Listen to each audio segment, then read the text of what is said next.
Chapter 8. Thinking in the Certain Way. Turn back to Chapter V. And read again the story of the man who formed a mental image of his house. And you will get a fair idea of the initial step toward getting rich. You must form a clear and definite mental picture of what you want. You cannot transmit an idea unless you have it yourself. You must have it before you can give it. And many people fail to impress thinking substance because they have themselves only a vague and misty concept of the things they want to do, to have, or to become. It is not enough that you should have a general desire for wealth, to do good with. Everybody has that desire.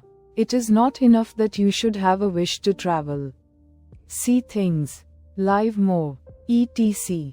Everybody has those desires also.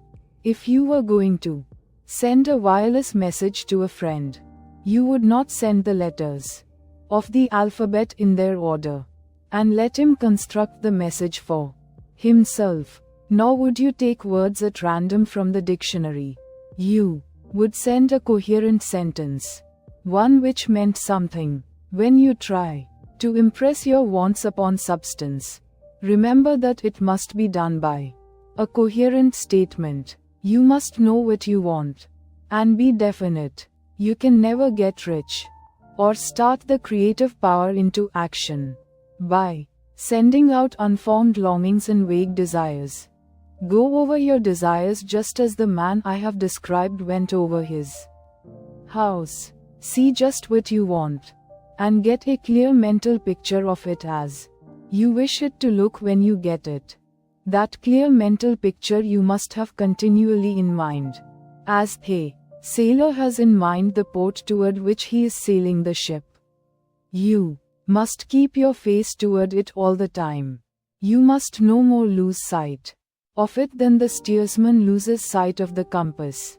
It is not necessary to take exercises in concentration, nor to set apart special times for prayer and affirmation, nor to go into the silence, nor to do occult stunts of any kind.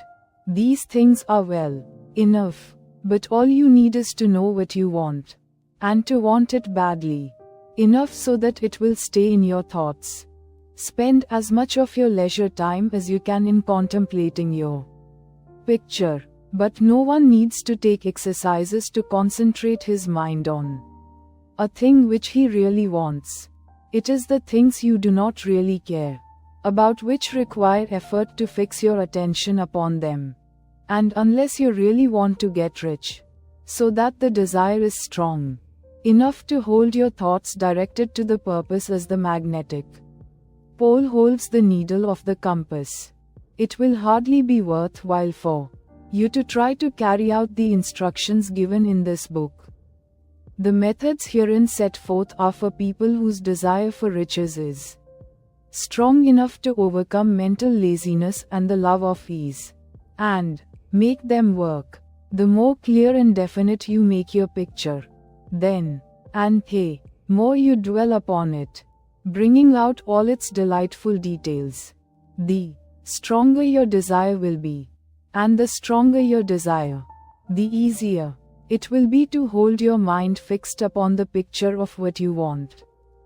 Something more is necessary, however, than merely to see the picture clearly. If that is all you do, you are only a dreamer, and will have little or no power for accomplishment.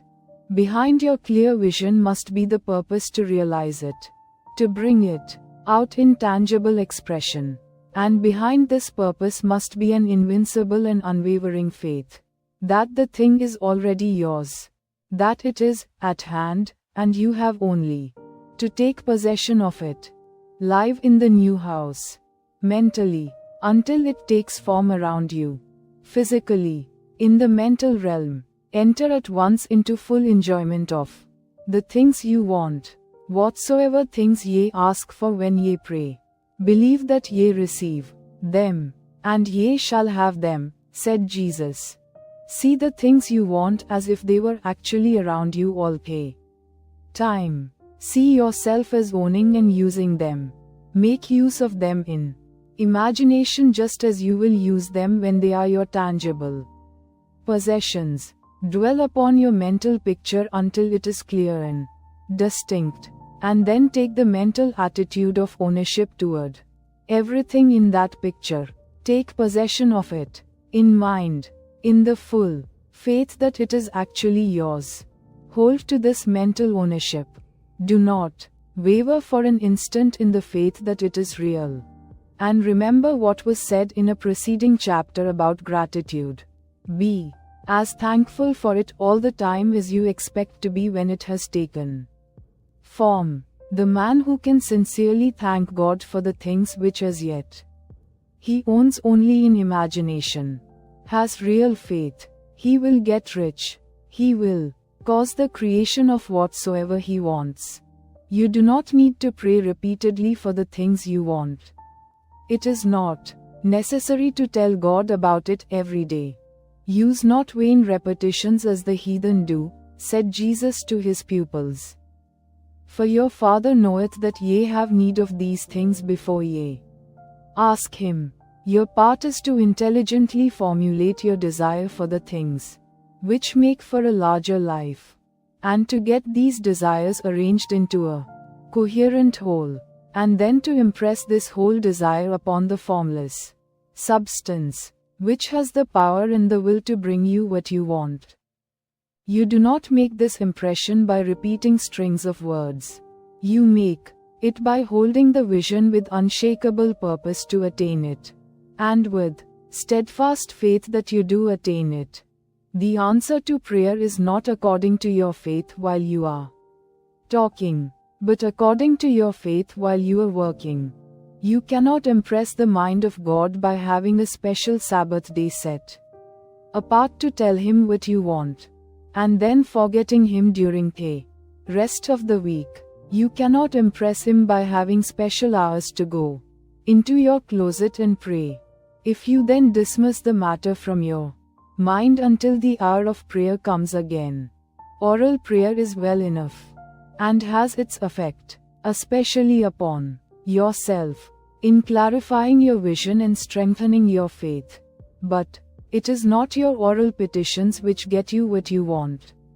In order to get rich, you do not need a sweet hour of prayer.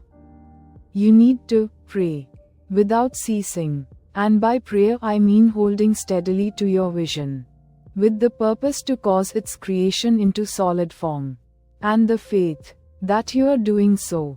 Believe that ye receive them. The whole matter turns on receiving. Once you have clearly formed your vision, when you have formed it, it is well to make an oral statement, addressing the Supreme in reverent prayer. And from that moment you must, in mind, receive what you ask for. Live in the new house, wear the fine clothes, ride in the automobile, go on the journey, and confidently plan for greater journeys. Think and speak of all the things you have asked for in terms of actual present ownership. Imagine an environment and a financial condition exactly as you want them, and live all the time in that imaginary environment and financial condition. Mind, however, that you do not do this as a mere dreamer and castle builder. Hold to the faith that the imaginary is being realized, and to the purpose to realize it. Remember that it is faith and purpose in the use of the imagination which make the difference between the scientist and the dreamer. And having learned this fact, it is here that you must learn the proper use of the will.